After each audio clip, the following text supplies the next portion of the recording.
Alright, check this out, guys. This is a 1998 RM250. And so I already took the carburetor off and everything.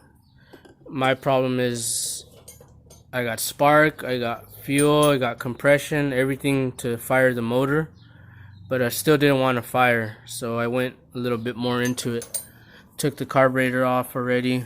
So then I was getting to the reed valves, and I found one of them's cracked right there. I don't know if you guys can see that. And there's a gap like right there. So yeah, if you guys are wondering why your motorcycle won't run, you might want to check that.